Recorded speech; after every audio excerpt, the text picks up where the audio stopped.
accueille, comme l'a dit Renaud, à la fois notre président d'EZ-PACA, Stéphane Montigny, Yves Grenu, qui représente les balayeuses archivistiques et qui va nous parler aussi du fonds d'Actop Paris.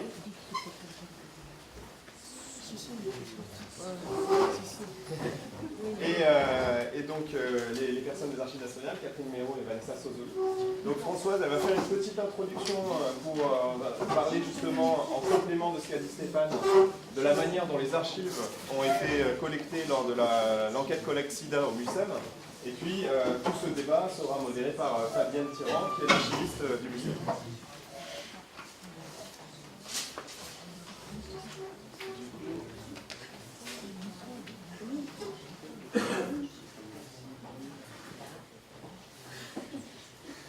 Françoise, on te laisse commencer pour un bref complément sur les archives des enquêtes collectes. Et puis Fabienne, si tu veux après prendre le relais pour la modération, c'est parfait. Il n'y a pas assez de chaises. Moi, c'est vraiment un tout petit compliment parce que Stéphane. Je sais pas bien faire. Comme ça, c'est mieux? Comme ça? Voilà. Bon, c'est un tout petit compliment parce que Stéphane vous a dit l'essentiel. Mais au fond, c'était un complément dont, à l'époque, on ne savait pas très bien quoi faire. Parce que, comme Stéphane a dit, au moment où on a commencé la collecte, rien n'était fait dans les musées.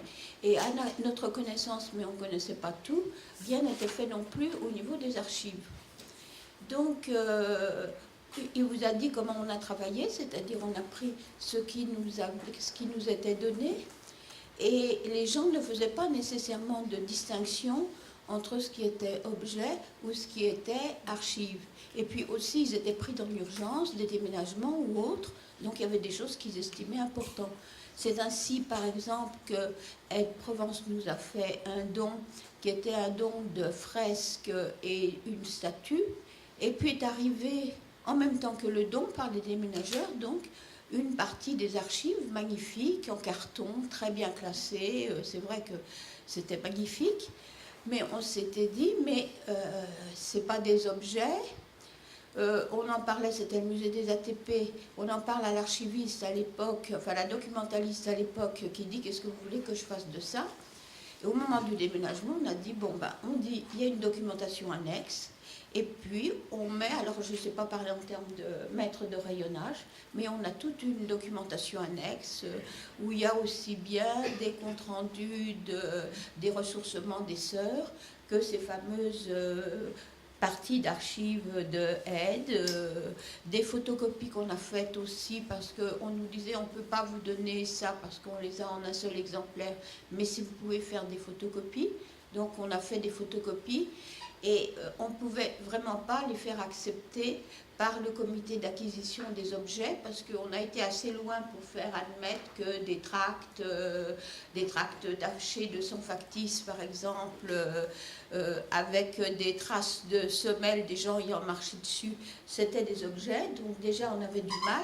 Mais si on avait dit des photocopies qu'on avait en tout disait, ça n'allait pas.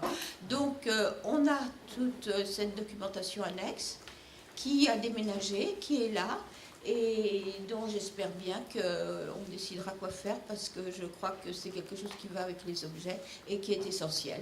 Voilà, maintenant je laisse parler l'avenir. C'était que Stéphane qui pouvait commencer, c'est ça? Tu as un PowerPoint ou... Non, non. Eh bien, on peut enlever alors.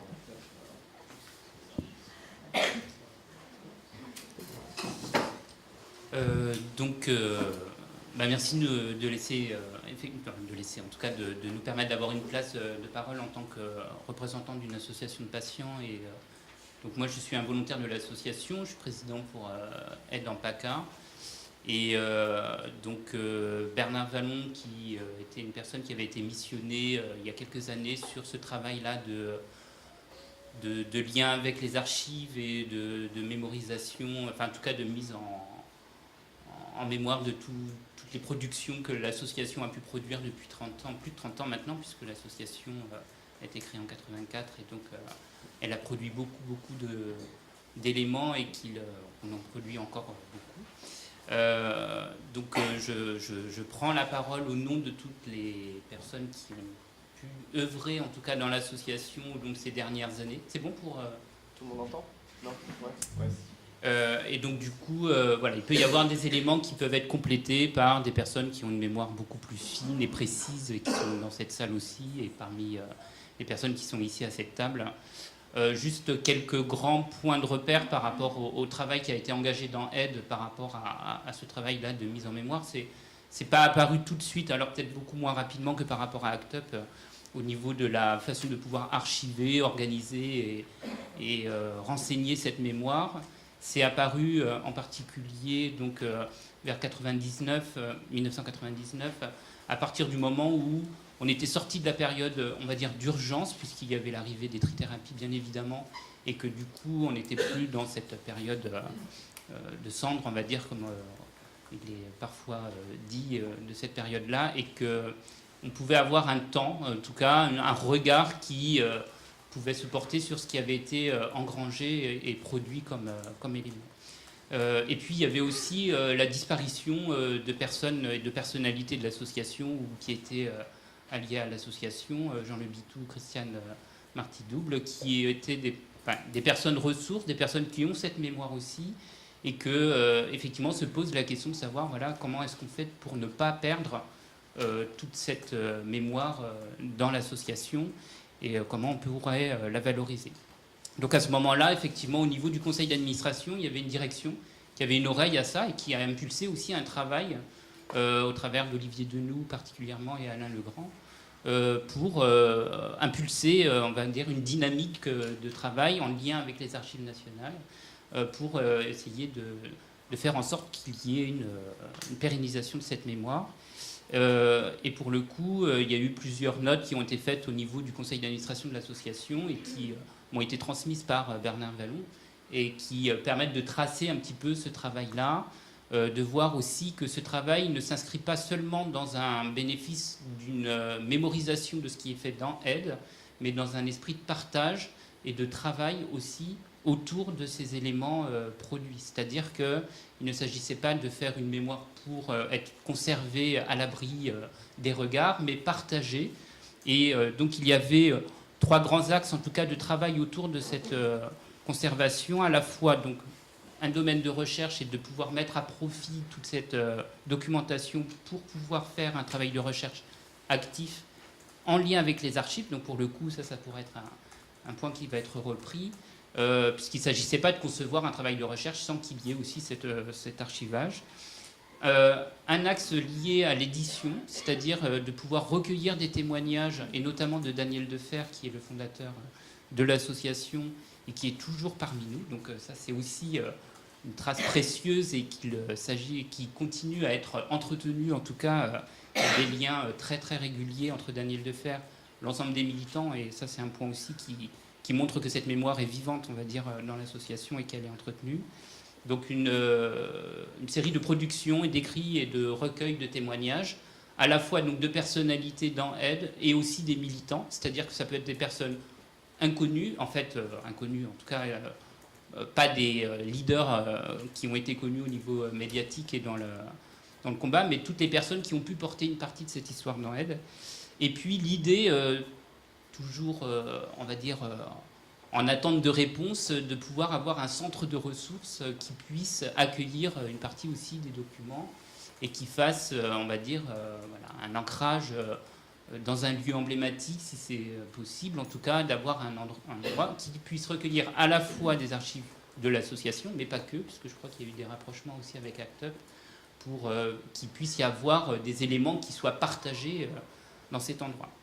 Donc pour le coup, tout ce travail-là s'est fait. Il y a un transfert qui est fait régulièrement aux archives nationales d'un certain nombre de documents qui sont récoltés, et encore à l'heure actuelle, ça c'est le point aussi qu'on souligne, c'est-à-dire que ce travail d'archivage continue à l'échelle du réseau. Donc Aide est présente sur l'ensemble du territoire national. Il y a des remontées de toutes les pièces qui sont faites, de toutes les productions qui sont faites sur le terrain. et que ce travail, donc, toutes ces pièces sont récoltées au niveau du siège national de l'association qui est situé à Pantin, à côté de Paris. Et il y a là déjà un premier travail d'archivage, parce qu'il y a une personne qui est missionnée pour pouvoir organiser et puis ensuite faire le suivi avec les archives nationales pour un certain nombre de pièces. Donc ce travail se continue. Il y a eu aussi un travail de Michel Bourrelli autour d'un fonds pour la mémoire. Donc, pour l'instant, ce sont des éléments qui n'apparaissent plus comme étant des points d'actualité, on va dire, dans le travail du conseil d'administration ou des conseils d'administration d'aujourd'hui. Mais je pense que peut-être ce type d'occasion-là de rencontre vient réactiver aussi cette, on va dire, nécessité, ou en tout cas cet éclairage qu'on peut apporter à tout ce qui a été fait dans l'association. Et donc il y avait une initiative de pouvoir recueillir un grand nombre de témoignages, mais ça n'a pas été abouti jusqu'à ma connaissance. En tout cas, aujourd'hui, il n'y a pas encore eu d'aboutissement complet de ce travail de recueil. Donc ces axes, en fait, ont été peu ou partiellement construits, on va dire, ou aboutis. Reste à nous de voir comment aussi on peut réactiver un peu tout ce travail-là au sein de l'association. Aujourd'hui, donc, il y a une personne qui est missionnée au siège pour pouvoir faire ce travail d'archivage et qui engrange et qui organise tout ce qui remonte en différents formats avec aucune homogénéisation particulière de tout ce qui peut être produit, mais dans un but qui est toujours le même, de pouvoir valoriser par la suite, partager ce qui a été produit et faire en sorte que ça puisse servir un peu à tout le monde, en fait, et que ça permette aussi, et ce type-là de rencontre, en tout cas, je trouve, vient concrétiser, on va dire, ce que ça peut avoir comme utilité d'avoir amassé autant de documentation. Donc voilà, par rapport à ce que je pouvais dire, on va dire, en global, peut-être que les éléments de la discussion par la suite viendront interroger un peu plus finement les éléments. Je pense qu'on va laisser peut-être la parole du coup à Yves Grenu pour... Moi, je vais essayer d'ouvrir une fenêtre entre-temps, mais il y a beaucoup de vent, donc on risque d'être... Bonjour à toutes et à tous. Bonjour à toutes et à tous. Je remercie le MUSEM de m'inviter pour cette table ronde et avoir le plaisir enfin de connaître Françoise Lux, parce que j'appelais tout le temps Lou, Madame Lux, et Stéphane Abriol, là, que je ne connaissais pas.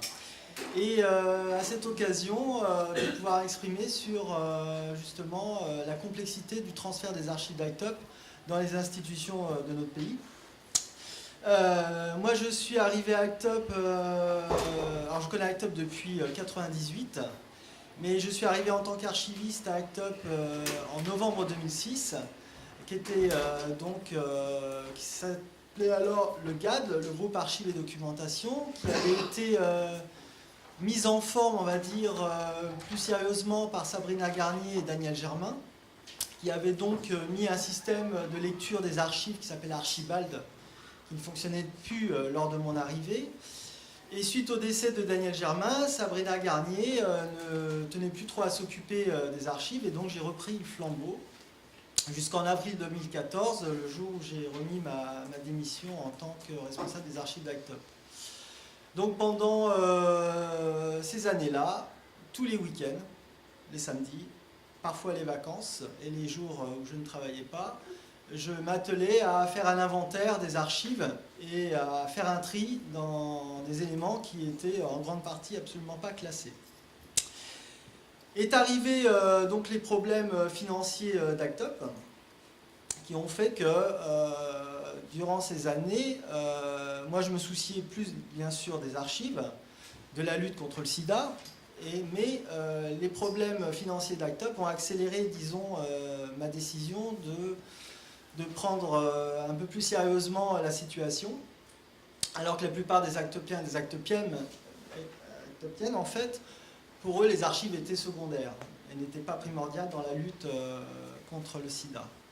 Néanmoins, cette mémoire, il fallait absolument la transmettre, et vu le volume que nous possédions, à environ 35 mètres cubes, je me disais comment on va faire avec toutes ces archives si jamais l'association met les clés sous la porte. La clé sous la porte. Donc en fait, mon ami et moi avions alors en 2012 créé un collectif d'archives de rue qui s'appelait les balayeuses archivistiques LGBT, qui avait pour but de collecter des archives durant différentes manifs LGBT dues donc aux existences, sur le mariage pour tous, enfin, différentes manifs relatifs aux droits des LGBT, aussi féministes, putes, enfin, et j'en passe. Et donc, on a été contacté via notre page Facebook, Les Balayeuses, qui n'existe plus aujourd'hui, par Guillaume Naon, qui était alors directeur des archives de Seine-Saint-Denis, qui était très intéressé par notre initiative, et a demandé un petit peu pourquoi nous faisions ça. Et donc dans la discussion, je lui ai expliqué un petit peu la situation des archives d'Act Up. Et donc il est venu donc visiter les locaux d'Act Up. Et donc vu le volume, effectivement, il ne pouvait pas lui s'engager à aller prendre aux archives départementales de Seine-Saint-Denis. Donc, il a fait appel aux archives nationales, qui nous a donné une réponse très rapide, le soir même, un dimanche, je crois. Qu'ils étaient prêts à prendre les archives en dépôt. Enfin, en dépôt. C'est plus compliqué que ça. Ce qui se passe, c'est que le premier acteur des sauvetages archives d'Act Up, avec modestie, c'est moi. Parce qu'en fait, les actopiens et les actopiennes s'en souciaient absolument pas, en fait. Et je savais que Tom Craig était en contact avec une personne du MUSEM, donc Florent Moll, qui nous a rendu aussi visite dans nos locaux un petit peu plus tard. Et donc lui non plus, il ne pouvait pas s'engager à prendre aussi comme ça les archives et les objets, et surtout les archives papier lui posaient problème puisque ce n'est pas la mission première du MUSEM. On a eu ensuite la visite des archives nationales. Donc à l'époque, c'était Madame Agnès Magnin qui était la directrice. Il y a eu Madame Catherine Méraud qui était aussi présente, Patrice Tribou et sa collègue Cécile Bosquier-Britten, donc qui en fait représente, on va dire, les troisièmes acteurs et finalistes avec le MUSEM des acteurs de la collecte de ces archives. Le deuxième acteur, bien sûr, c'est Guillaume Naon, puisque c'est lui qui nous a mis en contact avec les archives nationales. Donc, Act Up ne voulait absolument pas faire un don de ses archives dans une institution. Il était hors de question, que ce soit au niveau papier, archives et objets. Donc, les archives nationales ont bien voulu, gracieusement, prendre en dépôt nos archives. Donc c'était par un contrat signé en décembre 2013, à durée limitée, et provisoirement aussi nos objets pour une durée de 2 ans. Ce qui est important, c'est que les archives nationales ont accepté de prendre les archives d'Act Up alors qu'ils n'étaient pas totalement triés. J'en étais loin à avoir fini le tour. On a eu un contact aussi avec M.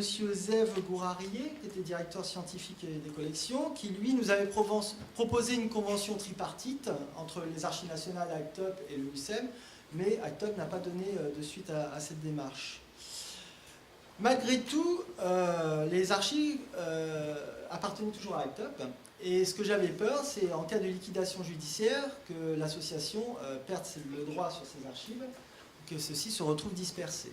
Donc j'avais fait au préalable une petite sélection des archives que j'avais conservées et que j'avais encadrées dans la thématique des 25 ans d'Act Up, puisque l'association était encore là. Donc j'avais retiré ce fonds du fonds des archives et que j'avais conservé dans, on va dire, les locaux des balayeuses. Donc il y a eu tout un processus de transfert, de complément aussi d'archives au courant 2014, Et Act Up quitte en fait la rue Sedaine le 1er juillet 2014. Et suite à une décision de RH, donc en juillet 2015, je crois la veille de l'Assemblée Générale, Act Up a donc décidé de faire don de ses archives aux Archives nationales et aussi aux balayeuses. Parce que le problème, c'est que les archives qui étaient déposées aux Archives nationales, les Archives nationales ne pouvaient pas les remettre directement au MUCEM. Il fallait pour ça que ça repasse par une association, un collectif. Donc Act Up a dû faire un don de ses archives aux balayeuses de façon à ce que les balayeuses puissent le remettre au MUCEM. Donc c'est comme ça que ça s'est passé. Nous avons conservé, nous les balayeuses, une partie des archives objets, puisque toujours dans l'idée de faire une exposition, qui vont être mis d'ailleurs dans la deuxième phase au MUCEM, en attendant le premier tri qui est en cours. Et donc, à cette suite, en octobre donc, 2015, il y a une décision du tribunal en faveur d'Act Up, donc, qui a fait que Act Up a pu continuer son activité.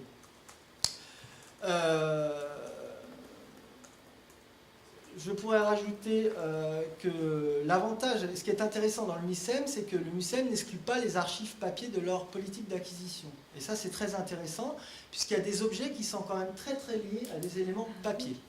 Notamment les photos, comme Renaud Chantraine a pu nous l'expliquer avec les photos de Tom Craig, c'est qu'on a énormément d'objets qui sont mis en scène avec les photos. Donc qui donnent une survaleur, une valeur supplémentaire à l'objet et à l'histoire donc relatif à ces objets. Les balayeuses, bien sûr, ont collecté aussi énormément de pancartes, banderoles, tracts durant ces quelques années et souhaitent aussi faire don de leur collecte au MUCEM.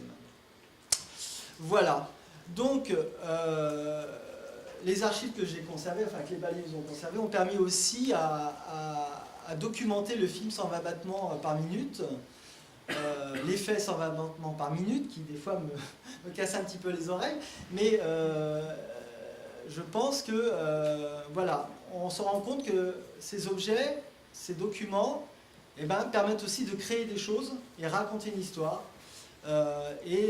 D'où l'importance de les conserver. D'ailleurs, j'ai revu, je ne sais pas si c'est une photo là, de Plouz Velay qui portait une tunique qui portait d'ailleurs sa dernière Gay Pride, et cette tunique traînait dans le local d'Act Up. Je croyais que c'était un chiffon qu'il utilisait pour... Et je me suis rendu compte que c'était la tunique qu'avait portée Plouz Velay durant sa dernière Gay Pride. Donc voilà, et ça j'ai pu le constater avec des photos bien sûr, parce qu'en 1994 j'étais pas à Act Up. Voilà, j'ai un petit peu survolé un petit peu le processus, mais ça n'a pas été simple du tout. Et je crois qu'aujourd'hui, on parle beaucoup du centre d'archives LGBT, mais je crois que la chose qui est une réussite, c'est que les archives LGBT, notamment Act Up, se trouvent dans des institutions publiques, donc il y a une reconnaissance de ces institutions. Et en plus, par exemple, pour les archives nationales, les archives d'Act Up côtoient, on va dire, les archives des Orléans, par exemple. Et c'est quand même incroyable. Donc voilà. Du coup, on va voir l'autre côté. Bonjour à tous, je suis Catherine Méraud, donc je suis la responsable au sein des Archives nationales d'un département qui collecte, qui conserve, qui communique, qui valorise toutes les archives au départ publiques, c'est-à-dire produites par les administrations centrales de l'État, les ministères et tous les établissements publics. Je me retourne parfois vers la fond de la salle. Est-ce que vous m'entendez mieux comme ça? Voilà, ça sera plus facile pour moi. Donc, la vocation première des Archives nationales est donc de collecter, c'est réglementaire, c'est le Code du patrimoine qui leur impose, de collecter, de communiquer, de valoriser, selon les termes du Code du patrimoine, les archives publiques, produites par l'État, les niveaux supérieurs de l'État en matière, dans tous les domaines couverts par l'administration publique en dehors de la défense et des affaires étrangères. Et au sein des Archives nationales, mon département a plus particulièrement en charge tout ce qui émane du domaine de l'éducation, enfin de l'instruction publique puis de l'éducation, des beaux-arts puis de la culture et de ce qu'on appelle globalement les affaires sociales de la Révolution à aujourd'hui. Et ma collègue Vanessa à côté de moi est plus particulièrement en charge du pôle des affaires sociales. Donc au départ, on est sur des archives publiques. Depuis les années 50, on peut dire, les archives nationales ont bien compris l'intérêt d'avoir une double lecture, je dirais, de l'histoire et de l'apport que les archives privées peuvent apporter, que ce soit des archives de personnes, d'associations, d'entreprises, à tel ou tel phénomène social, économique, etc. Mais pendant longtemps, la collecte d'archives privées, c'est quand même beaucoup faite sur des opportunités. Quand Anne Nardin parlait ce matin du fait qu'elle n'avait pas toujours choisi de voir arriver tel ou tel, enfin que ça n'était pas une collecte raisonnée, dans le domaine qui nous occupe aujourd'hui des sources de l'histoire de la lutte contre le sida ou des mouvements LGBT, nous en sommes arrivés à une collecte raisonnée. Donc tout a commencé effectivement avec Aide, qui, à la fin, je ne vais pas répéter ce qu'a dit Stéphane, à la fin des années 90, s'est tourné vers les archives nationales. Alors, personnellement, je n'étais pas dans ces fonctions-là, ni lui, à cette époque, donc je ne peux pas tout à fait replacer le contexte qui a poussé Aide à se tourner vers les archives nationales. Des premiers dépôts ont été faits, donc sous une forme de dépôt, puisque la grosse différence, effectivement, peut-être entre le milieu des archives et le milieu des musées, c'est que du côté des archives, en matière d'archives privées, il y a même 3 possibilités, voire 4, peuvent exister. C'est le dépôt, c'est-à-dire le déposant reste propriétaire des documents. Le don, là il y a une passation de propriété. Et puis plus anecdotiquement, les dations et les legs. Alors que dans un musée, il y a une inscription sur un inventaire. Après, Fabienne pourra peut-être préciser les choses plus particulièrement en matière d'archives. Mais le fonctionnement est différent. Et de plus, les archivistes éliminent en plus. Ce qui ne se fait pas du côté des musées. Les archivistes éliminent pourquoi ? Parce que les documents, avant d'être des documents à valeur historique, sont des documents à valeur de preuve de droit pour le citoyen, et n'acquièrent une valeur historique, je dirais, qu'après beaucoup d'écrémage et d'élimination, que ce soit d'ailleurs pour des archives publiques ou des archives privées. L'autre grande différence peut-être entre le côté musée et le côté archiviste, c'est la notion de fond par rapport à la notion de collection. Pour nous, un document, il n'existe pas tout seul et il existe dans un contexte de production administrative, qu'elle soit privée ou publique.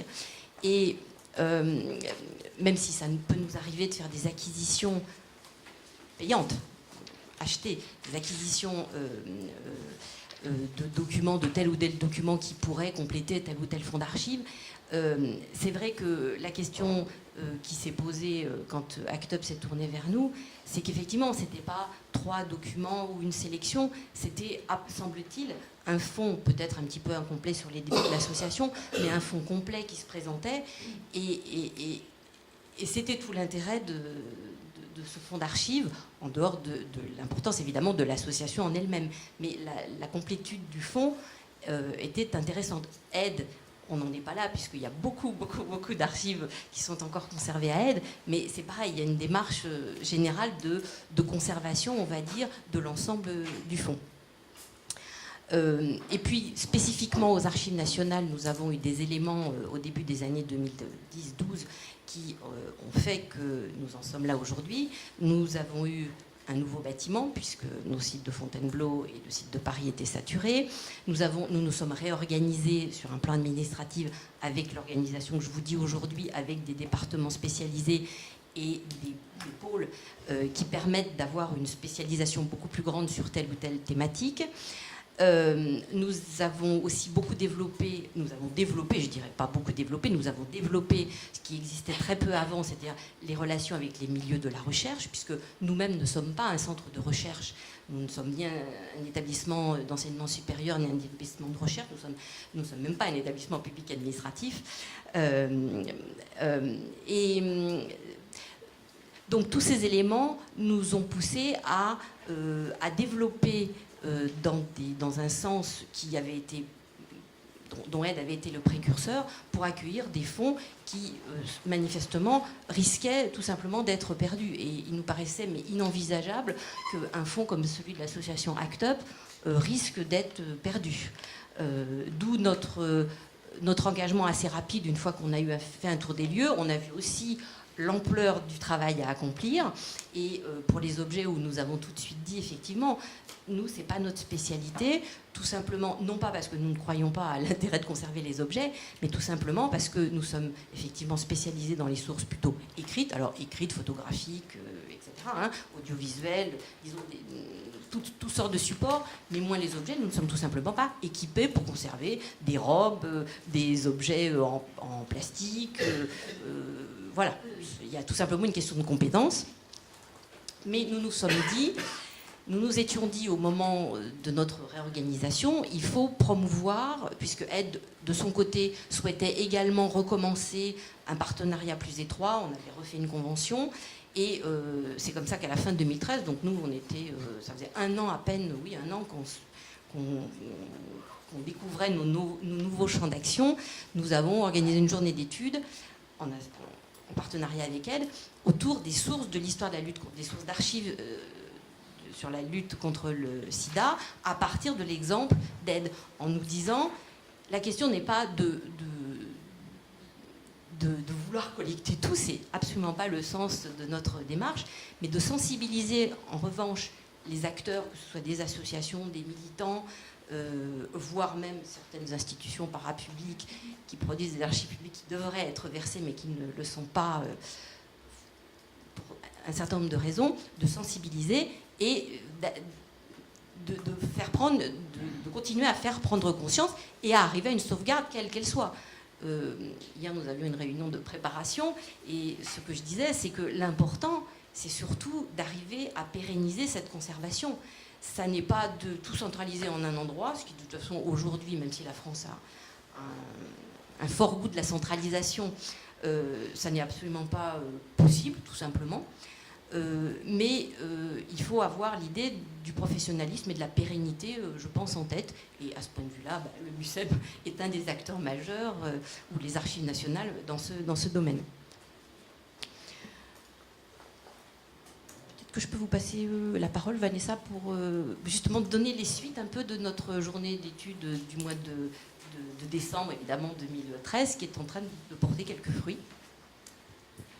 Alors peut-être juste, parce que je le vois sur vos notes, sur qu'est-ce qui se passe une fois que ces fonds sont rentrés. Donc ils sont décrits dans un instrument de recherche qui est mis en ligne, et la description de l'ensemble des archives qui sont chez nous, donc publiques ou privées sur le sida ou sur d'autres sujets, est consultable, et donc n'importe qui peut accéder à cette description et peut commander les documents pour les consulter, avec néanmoins un certain nombre de règles qui sont celles des archives publiques. Mais voilà, il y a une transparence sur ce qui nous est arrivé, puisque le but, c'est que ces fonds y rentrent, mais pour être utilisés par les chercheurs.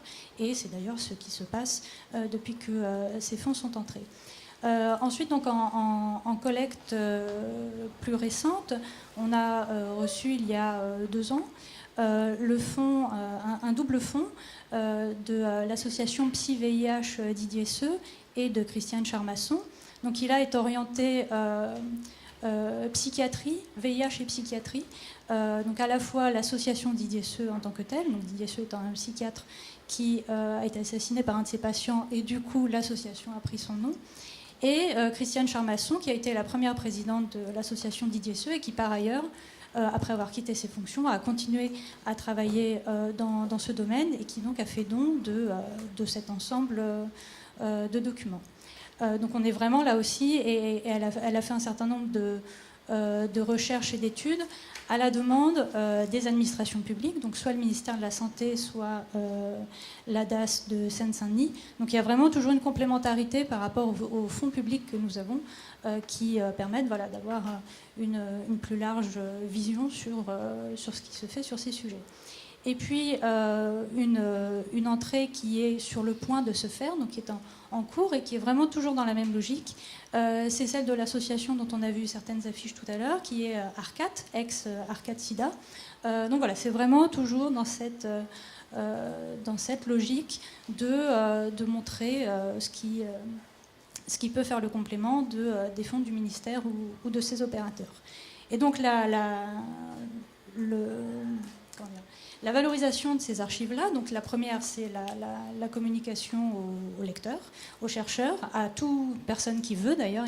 C'est libre et gratuit l'accès aux archives. Mais on a aussi, donc nous à l'horizon 2022, un projet d'exposition sur les épidémies, donc pas spécifiquement SIDA, plus largement épidémie, donc c'est encore en cours, mais avec dans l'idée de pouvoir valoriser ces fonds et justement de montrer à la fois les fonds publics et les fonds privés sur ces questions et montrer comment est-ce que tout ça peut se répondre et poser des questions intéressantes.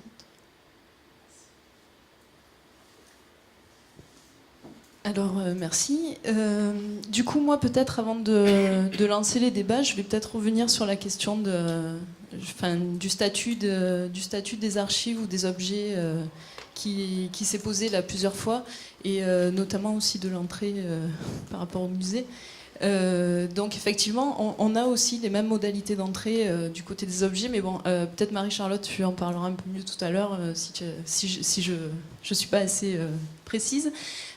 Donc on a les mêmes modalités en fait d'entrée des objets comme des archives d'ailleurs dans le musée. La différence après se fait au niveau des objets sont inscrits sur un inventaire. Du coup prennent un statut patrimonial de ce point de vue-là. Les archives ne sont pas inscrites sur l'inventaire. Elles en ont malgré tout un statut patrimonial aussi. Donc voilà, je pense que c'était peut-être bien de préciser. Je te laisserai la parole si tu veux compléter. Et puis bon, alors pour lancer peut-être le débat par rapport à tout ça, déjà moi j'aimerais souligner que j'ai trouvé cette table ronde particulièrement intéressante parce que justement elle est assez variée. On a des représentants à la fois d'associations, on a eu le témoignage de chercheurs et on a aussi l'autre côté du coup les archives nationales qui ont pu parler de leur expérience du côté de l'institution. Et ce qui se dégage en fait, c'est que on peut voir que l'histoire est assez riche et surtout le patrimoine associé à cette histoire est encore plus riche. Et du coup, on remarque bien qu'il y a eu très vite en fait une prise de conscience de la nécessité de sauvegarder ce patrimoine. Et finalement, à l'échelle de l'histoire, c'est quand même ça a été assez rapide cette prise de conscience. Et du coup, ça fait émerger pas mal de questions.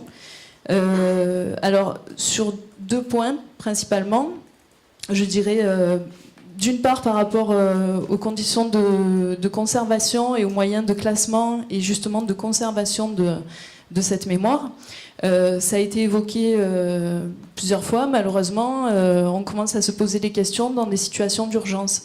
Donc à ce moment-là, c'est vrai que c'est souvent un petit peu trop tard, ou c'est un petit peu dommage parce que même à l'intérieur des associations, on se rend compte qu'on a perdu déjà la mémoire en fait des documents qui ont été produits, et du coup ça pose des difficultés pour pouvoir faire cette histoire et sauvegarder ce patrimoine.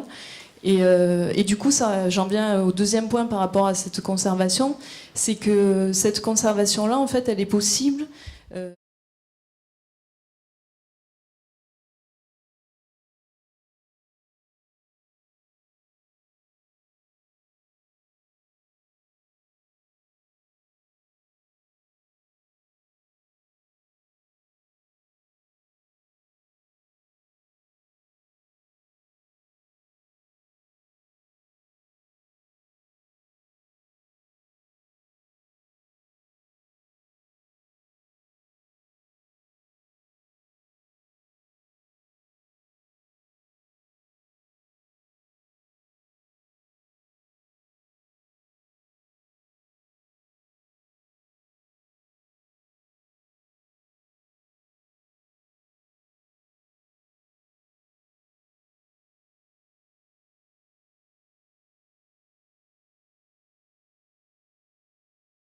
Donc je vais peut-être en faire une petite liste comme ça, et ça sera l'occasion de vous, si vous posez des questions, de profiter des expériences qui sont là autour de la table pour pouvoir approfondir ces sujets-là.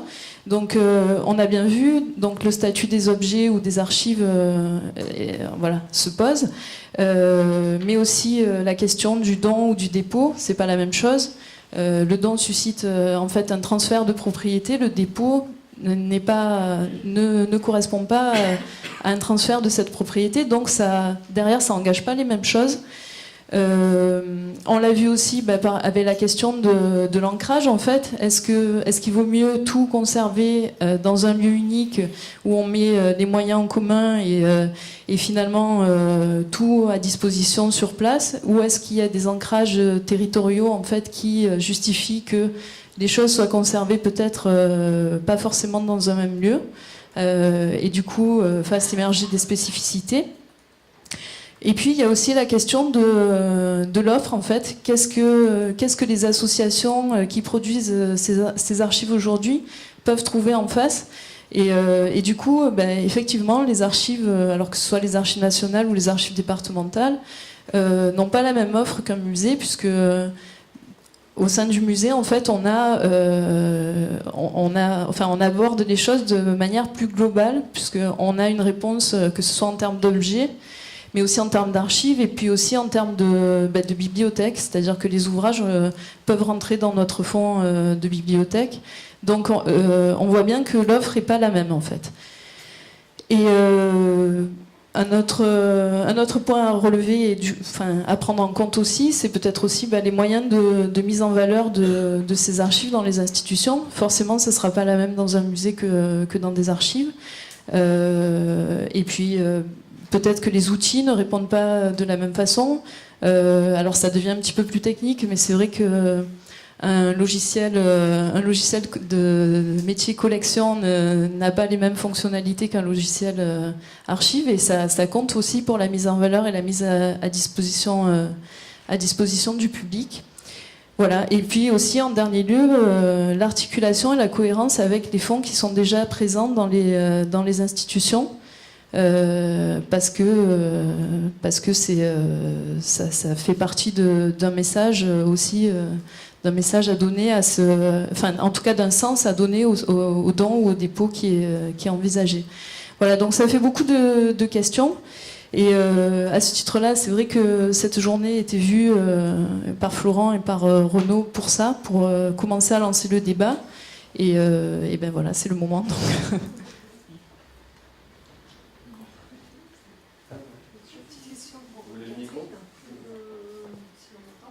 J'ai une petite question pour Catherine qui a donc rappelé l'étape de l'élimination au moment de l'enregistrement d'un fonds aux archives nationales.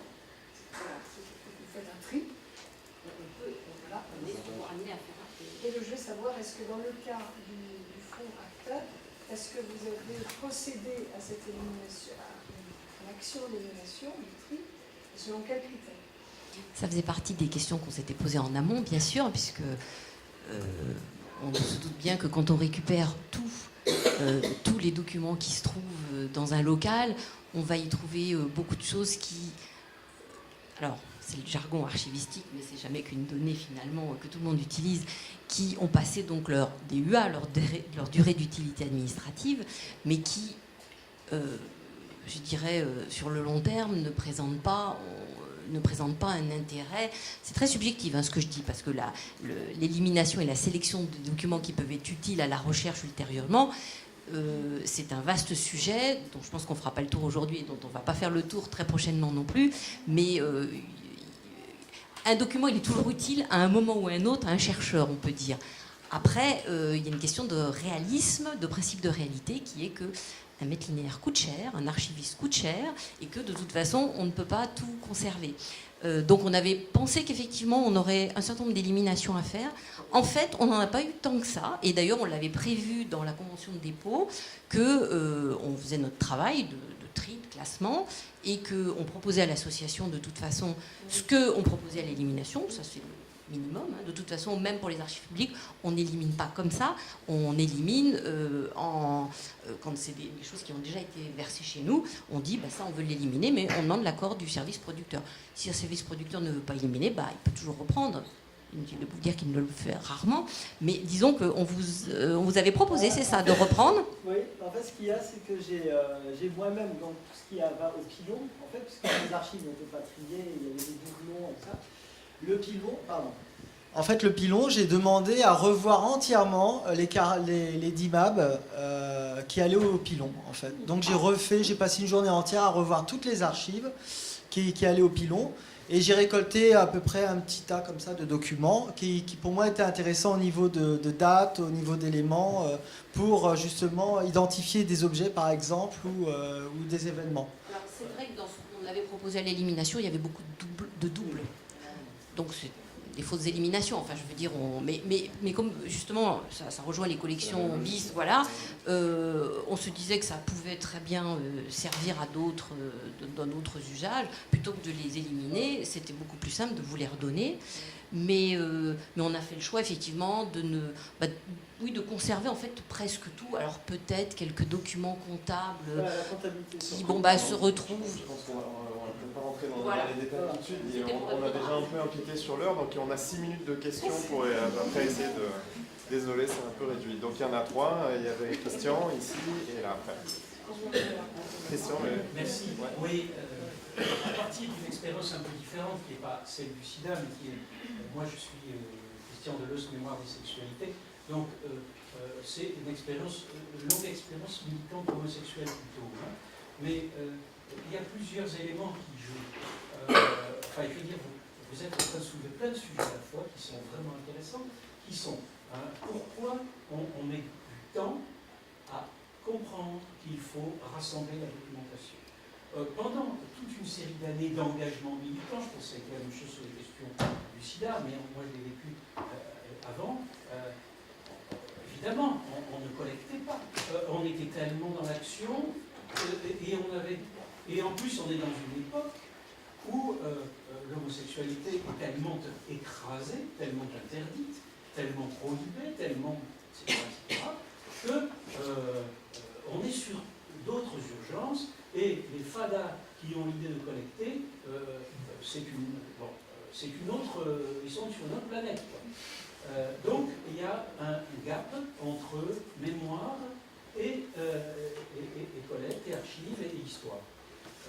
D'autant que on est, alors je ne sais pas ce qu'on est, évidemment il y en a qui sont plus professionnels que moi, mais on est confronté au fait qu'on est encore en phase d'affectivité forte.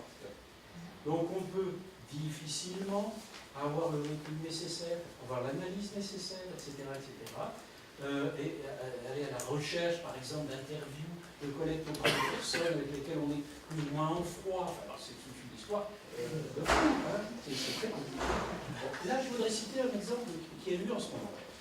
Le président d'Arcadie est en train, on est à ses vieux jours, il est à l'hôpital dans un état, on va apprendre sans doute son décès. Dans les semaines qui viennent, André Baudry. Bon, les gens d'Arcadie ont vécu évidemment tout ça avant nous. Et moi, je suis en contact avec un vieux monsieur d'Arcadie, 94 ans, qui a le même âge que André Baudry, et qui me dit, mais comment ça se fait que maintenant on s'intéresse à Arcadie? Donc pendant des années, ça a été sous le boisseau, et là il commence à sortir des choses. Il y a Julian Jackson, bien sûr, un historien qui a fait un sacré boulot. Il y a Christian Bury, un ancien arcadien qui vient de sortir un bouquin, etc. Donc, bon, je parle trop longtemps. Donc, c'est tout ce problème-là, la difficulté d'avoir des professionnels parmi nous, et puis après, du côté des institutions, le gros problème qui évolue maintenant, je suis très content d'entendre, la capacité qu'ont les archives nationales de recevoir un peu tous les objets, un peu tous les documents, et non plus, non, moi je reçois que ça, moi, etc. Donc ça n'a aucun sens de contraindre les gens qui ont accumulé 1000 choses, de leur dire, ah non, répartissez-les dans des institutions différentes. Donc il y a toute une ouverture, voilà, il faut des professionnels, il faut une capacité d'être attentif à l'ensemble de tout ce qui se passe, et il faut accompagner les militants qui sont peut-être trop dans l'affectivité, trop dans, etc., à avoir un recul, etc. je vais dans votre sens pour dire qu'il est clair que les archives nationales, en tant qu'institution, ont beaucoup évolué, grâce à nous notamment. Mais non, mais c'est une plaisanterie. Mais je pense qu'il y a 15 ans, il y a 20 ans, bon, en dehors des problèmes de place qui se posaient, les mentalités ont aussi évolué. Et c'est vrai que quand ACT UP s'est tourné vers nous, moi, je ne me suis pas posé la question, je me suis dit, mais pourquoi on prendrait... Enfin, je me suis dit, c'est pas possible qu'une association comme ACT UP, tout parte comme ça. Et j'allais dire, à la fois ce qu'on peut nous reprocher, mais ce qui est aussi peut-être un avantage, c'est-à-dire que nous couvrons, je dirais, toute la société, toutes les activités, on n'est pas spécialisé dans tel ou tel domaine, mais c'est aussi un avantage, c'est-à-dire que nous sommes neutres.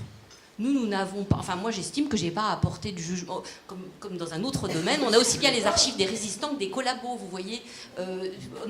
Donc nous, on a, du moment que ça a un sens pour l'histoire de la société, et que ça a une envergure nationale, parce qu'on n'est pas archive nationale pour rien, d'où aussi l'importance du réseau local, hein, bien sûr, c'est pas du tout pour que les archives nationales récupèrent tout, de toute façon, elles en seraient bien incapables.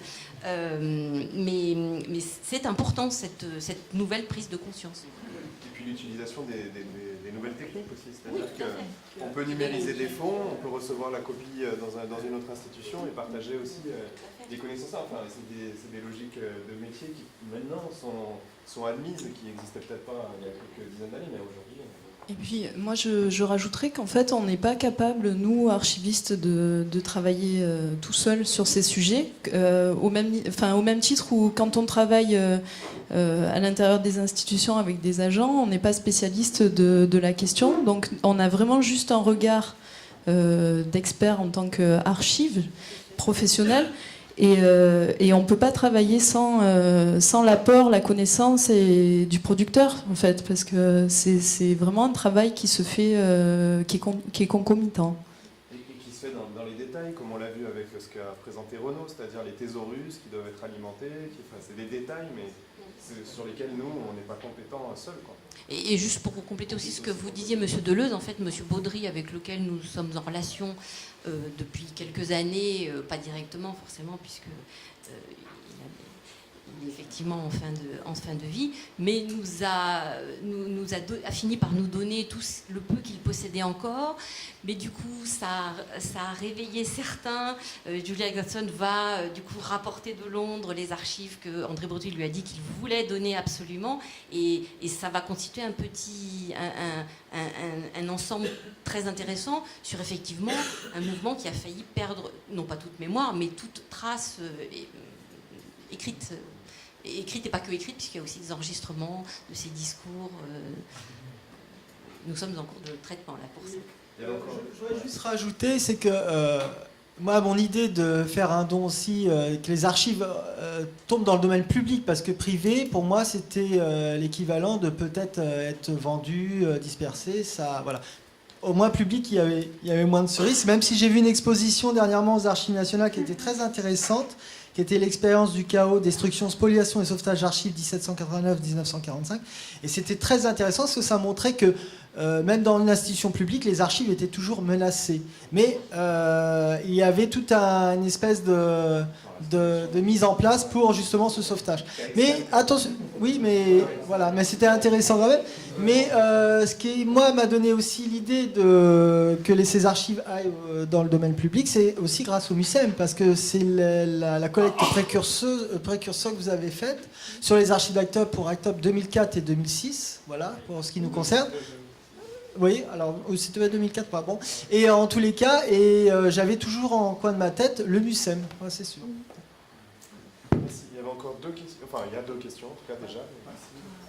Bonjour, je m'appelle Patrick Comrat, je travaille dans le collectif parisien pour les archives lesbiennes, gays, bi, trans, queer, intersexes, dans le contexte actuel, comme vous savez, de réveil sur la question de ce centre d'archives. Un constat, une question. Le constat qui est partagé en fait entre les associations, le monde militant LGBTQI et le monde institutionnel, c'est qu'est-ce que nous, une communauté source, sur le sujet du sida notamment, on peut faire pour vous. Ça, on a bien entendu, ça a été dit par Renaud Chanfreine, par Madame Tyran. Voilà, on a bien entendu qu'il y a une attente et c'est clair que c'est des choses sur lesquelles nous-mêmes, quand on est en train de travailler, d'élaborer ce qu'on veut faire, on sait bien qu'il y a ce travail à faire sur un thésaurus, sur documenter, apporter, compléter le regard, alimenter, vous permettre de faire votre travail. Ça, je pense que cette conscience, cette émergence, cette prise de conscience c'est faite, le fait que l'état d'esprit dans lequel ACT UP a donné ses fonds aussi et illustre ça, je pense, très bien. Alors, de manière pour renverser le constat et donc pour faire une question, qu'est-ce que vous pouvez faire pour nous, maintenant que nous sommes en train à nouveau de réclamer ce centre d'archives LGBTQI au plan national? Parce que, pourquoi poser la question comme ça? D'abord parce que vos institutions, même si elles accueillent beaucoup de fonds, elles n'accueilleront jamais, ça a été dit d'ailleurs, jamais tous ces fonds. Elles accueilleront des fonds qui sont remarquables, qui sont illustratifs, ou qui sont complémentaires des approches que vous avez déjà. Donc il faut forcément que vous posiez la question de qu'est-ce que vous pouvez faire, comment vous pouvez appuyer, là où vous êtes, et avec les ressources qui sont les vôtres et le temps que vous allez y consacrer, des démarches qui sont en parallèle environnantes pour vous. Donc ça, c'est qu'est-ce que vous pouvez faire, quel appui vous pouvez donner pour recueillir des paroles urgentes. Comme ça a été dit, c'est le cas bien sûr encore et toujours sur la question du VIH-Sida, c'est aussi le cas sur des paroles communautaires LGBTQI qui sont elles aussi en train de disparaître parce que à la fois l'épidémie de sida, mais plus largement le vieillissement des gens qui ont fait la libération de ces mouvements, la libération homosexuelle, trans dans ce pays depuis les années 60-70. On parlait de Baudry, mais c'est encore un peu plus large que ça. C'est vraiment un phénomène générationnel qui est à l'œuvre, de précarité, je ne fais pas un dessin, mais bon, qui est là-dessus. Qu'est-ce que vous pouvez faire aussi, et là c'est pour rebondir par rapport à ce qui était dit tout à l'heure, il y a des paroles qui sont plus rares, moins vues, c'était Manon Parry qui notamment insistait là-dessus, mais dans les communautés LGBTQI et dans les communautés touchées par le sida, il y a des paroles plus rares, moins entendues, que nous, comme communauté source, pouvons faire émerger, mais on ne pourra le faire que pour autant qu'on ait des moyens, un appui, une forme d'appui institutionnel qui peut être financier, qui peut être moral, qui peut être matériel, mais faire émerger des paroles des travailleurs du sexe, des personnes de couleur, des trans, des intersexes, tout ça, c'est des choses qui sont encore des choses à faire, sur lesquelles nous pensons, enfin nous sommes sérieux, nous avons une ambition, mais sur lesquelles on est aussi en attente d'un appui de notre part pour avancer. Si je peux apporter un élément de réponse, il y a énormément de volets à apporter comme réponse.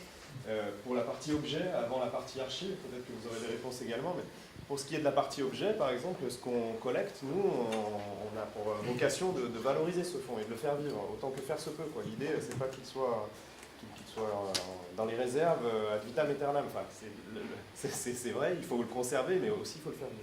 Donc c'est-à-dire que quand il y aura, admettons, un centre d'archives LGBT à Paris ou ailleurs, si il a les conditions requises par le ministère de la Culture pour pouvoir recevoir des dépôts, des prêts, ça c'est quelque chose qu'on souhaite de toutes nos forces, et c'est possible un jour ou l'autre.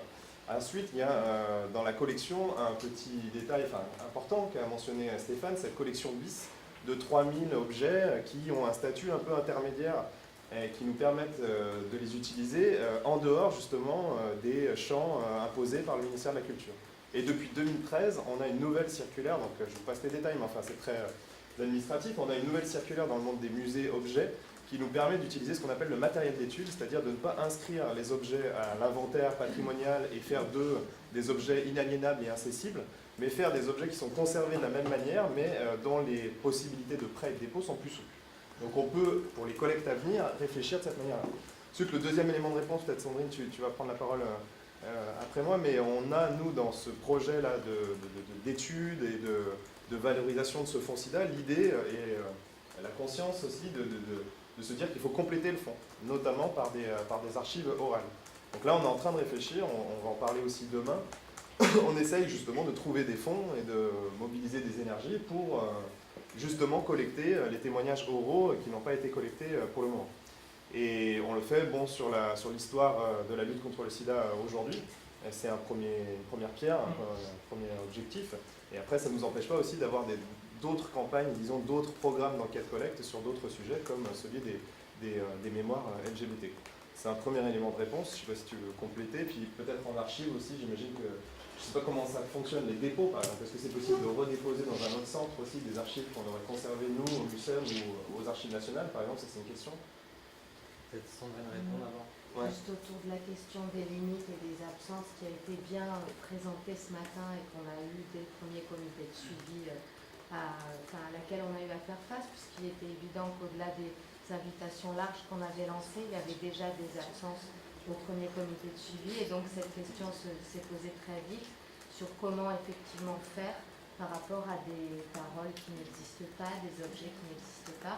D'où cette idée en collaboration avec la Maison méditerranéenne des sciences de l'homme et Véronique Génovès de constitution d'une banque d'archives orales pour que les personnes qui ne s'engageraient pas dans un comité de suivi tel qu'on l'a pensé, eh bien, puissent néanmoins contribuer au récit muséal, ou en tout cas à la réflexion sur celui-ci, et puis à des témoignages sur l'histoire du SIDA.